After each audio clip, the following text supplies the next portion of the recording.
Hey guys, I'm Patrick. I'm an alcoholic. Hi, Patrick. Hi, Patrick. It's really good to be here in a meeting of Alcoholics Anonymous. A bunch of losers and misfits and punks. That's one thing I don't really want to let go of, is this punk rock. It says we try to hold on to our old ideas, and the result was nil until we let go, absolutely. Yeah, I can let go of, like, a lot of stuff, but not the punk rock thing. You know, to be fair, if God had shown me that that was a bad thing, I think I might let it go. But I think that there's something about just kind of, I don't know, there's just something about punk rock I think is amazing, and it's good, and it's right, and it's okay.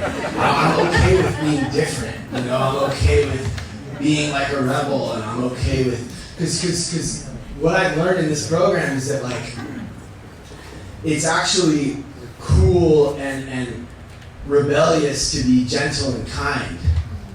It's actually radical to be honest and to have integrity. It's harder to bring light where there's darkness. It's harder to be loving when someone's yelling at me. And just last Thursday I had somebody tell me, "I don't work for you, you stupid motherfucker." And I got 17 years sober. You don't talk to me like that. Don't you know who I am, motherfucker? But I need to practice this. You know, we can talk a big game up here, and then we'll see what happens when someone gets in your face. Are you going to act right? Or can you forgive people?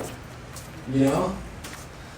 It's hard, man. I've had, let me just say this. I'm so grateful for my life today. It's out of control.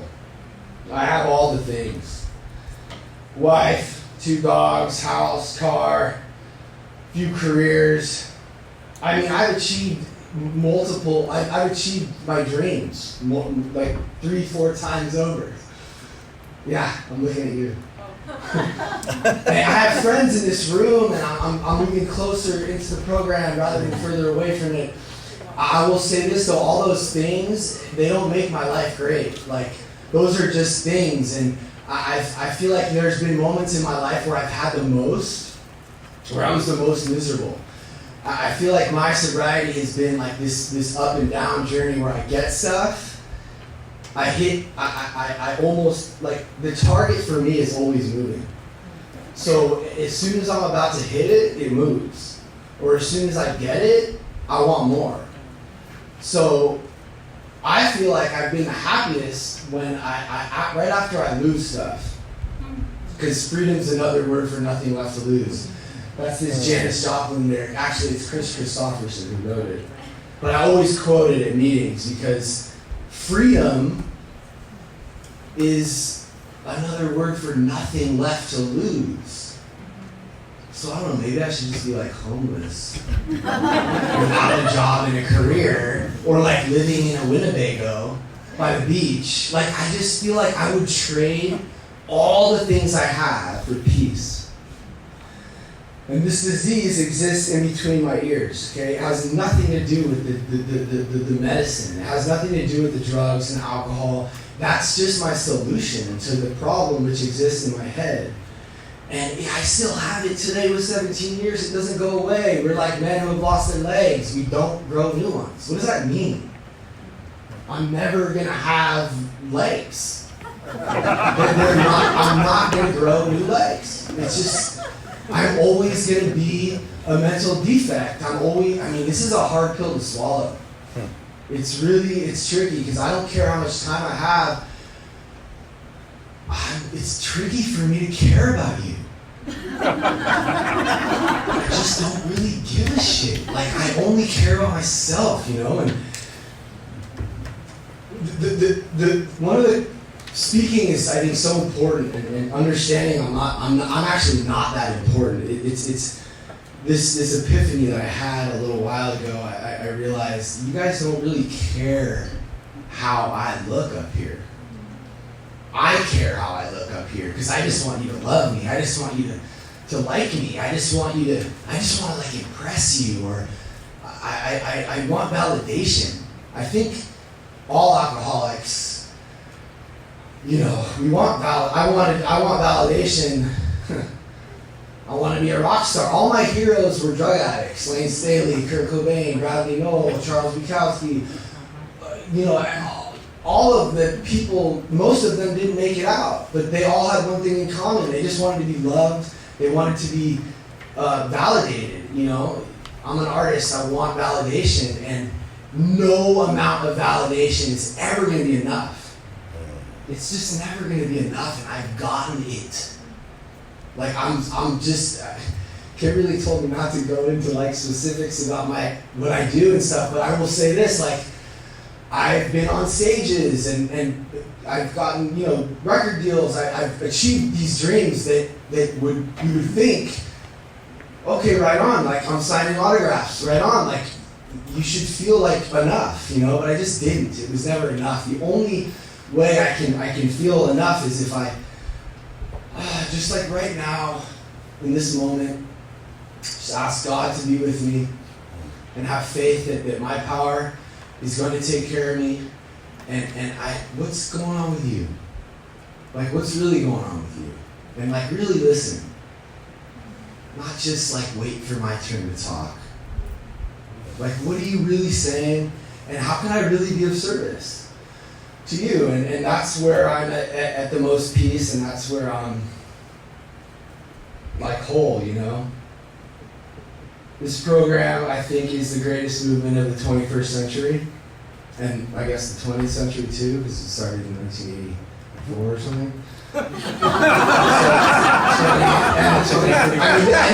think Alcoholics Anonymous it's a revolution. It's so punk rock, right? No leaders, only trusted servants. We only there's no officiality. It's so dope, and the book is meant to be suggestive only.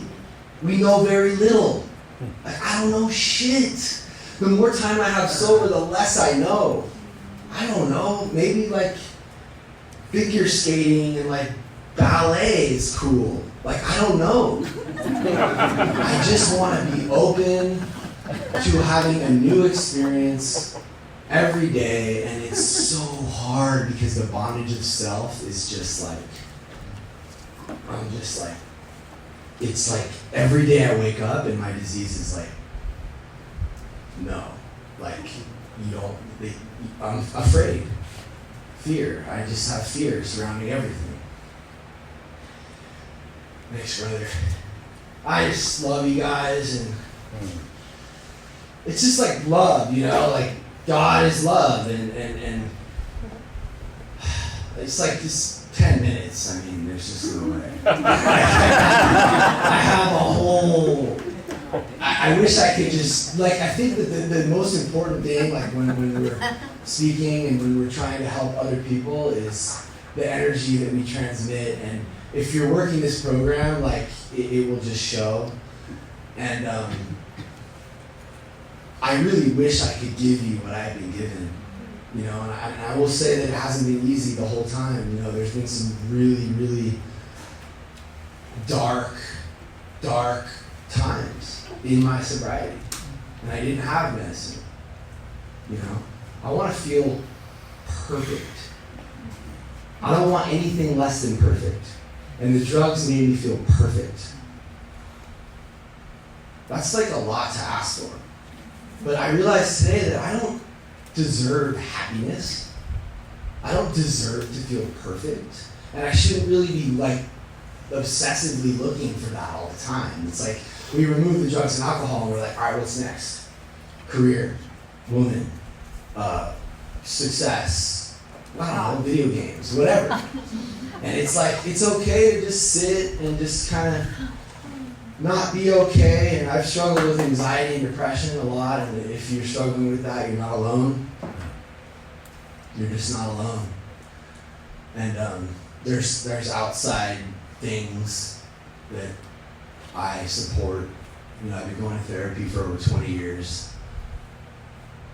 I feel like, is it ever going to start working? I feel like we're just talking about the same stuff. My dad. I'm so tired of talking about my dad.